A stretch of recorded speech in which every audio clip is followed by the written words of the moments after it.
Assalamualaikum warahmatullahi wabarakatuh. Waalaikumsalam warahmatullahi wabarakatuh. Oke, adik-adik, hari ini kita akan ada pembahasan ya. Kalau di Komuba itu istilahnya ngebaso ya.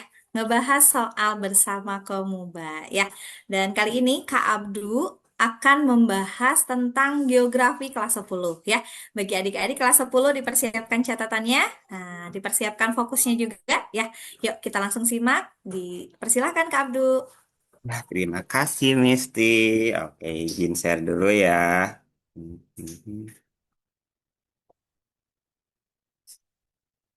Oke, kita akan bahas geografi. Kalau di kelas 10 sebenarnya mah ini masuk ke ini ya, ke IPS ya, karena belum ada pembagian mapel sebenarnya mah. Tapi kita akan bahas satu mapel ini biar lebih fokus gitu ya.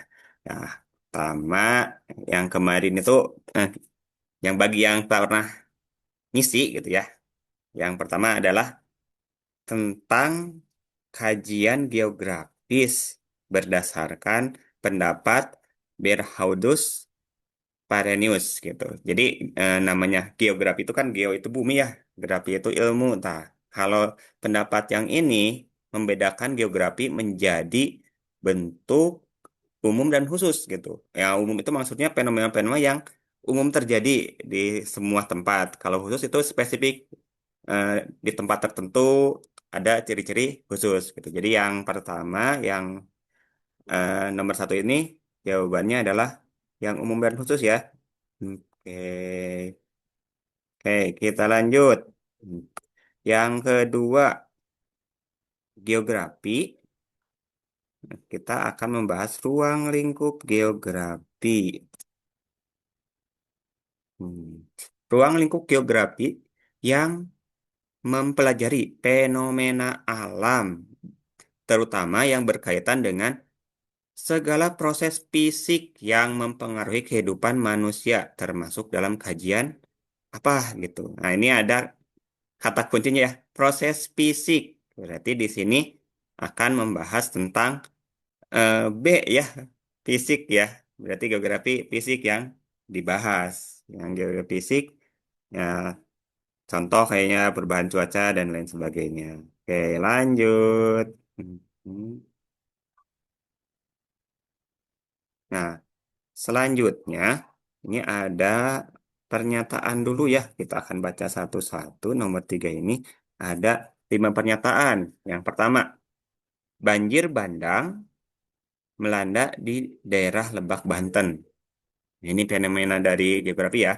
Yang kedua, pembangunan pemukiman baru dari daerah rawan bencana. Yang ketiga, efek rumah kaca berpengaruh terhadap perilaku iklim global. Yang keempat, pemukiman liar berkembang cepat di daerah perkotaan akibat urbanisasi. Yang kelima, pertumbuhan angkatan kerja berkembang pesat di negara berkembang. Kayak fenomena geosfer yang termasuk aspek sosial. Di sini ada kata kuncinya aspek sosial gitu. Jadi kita akan mengecek yang berhubungan dengan sosial, khususnya yang ada hubungan dengan manusia ya. Oke. Banjir ini fenomena alam biasa, tidak termasuk sosial ya. Terus yang kedua, bangunan pemukiman di daerah rawan bencana. Ini termasuk juga ya aspek sosial ya, karena ada campur tangan manusia. Kalau di daerah bencana, pembangunannya kayak gimana? Yang ketiga, efek rumah kaca. Ini fenomena alam juga gitu ya. Ini tidak terlalu. Yang keempat, pemukiman liar. Oh, ini jelas ya, pemukiman liar di perkotaan. Oke, ini berhubungan dengan sosial. Apalagi ini berhubungan dengan urbanisasi gitu. Pasti ada aspek-aspek sosial yang muncul. Yang kelima, pertumbuhan angkatan kerja. Ini berhubungan dengan manusia lagi. Ini pasti berhubungan dengan aspek sosial. Jadi, jawaban untuk yang nomor tiga yang paling tepat adalah 2, 4, dan 5. 2 dan 4, 5 ada di D. Oke. Oke, kita lanjut lagi ke nomor selanjutnya, nomor 4. Hmm. Oke, ini kita akan mencari fenomena yang menunjukkan aspek topologi. Ya, topologi itu eh, kalau di cabang ilmunya seperti tata kota mungkin ya. Kalau di ini mah di kehidupan nyatanya mah. Oke, kita cari mana yang paling cocok gitu ya. Yang A, daerah Pulau Gadung disebut sebagai kawasan industri. Oke, B, seorang petani menanam sayur dan buah berdasarkan musim. Oke, ini yang C, tingkat urbanisasi di Jakarta. DKI Jakarta sangat tinggi. D, pertambahan batu bara, pertambangan batu bara tersebut di Pulau Kalimantan. Oke, yang E, komodo adalah salah satu hewan endemik di Indonesia.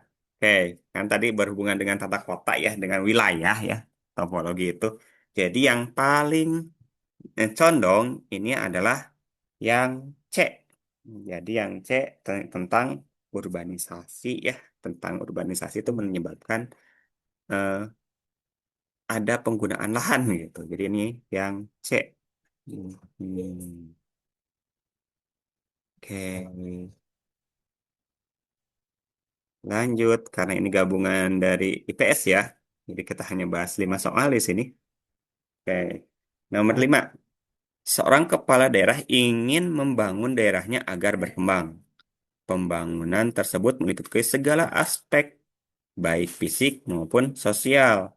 Prinsip geografi yang tepat untuk digunakan kepala daerah yang ini kalau dilihat dari sini ya, ini kalau di geografi kategorinya horologi gitu.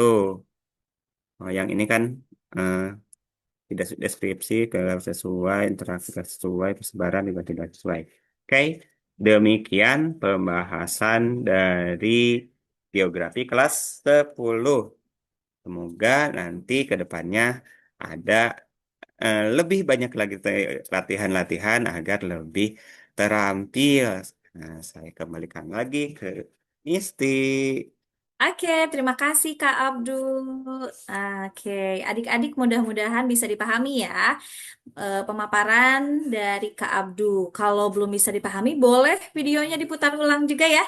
Dan adik-adik juga bisa akses video yang lain di mata pelajaran yang lain juga. Oke, terima kasih Kak Abdul, terima kasih adik-adik. Sampai jumpa di lain kesempatan. Assalamualaikum warahmatullahi wabarakatuh. Assalamualaikum warahmatullahi wabarakatuh.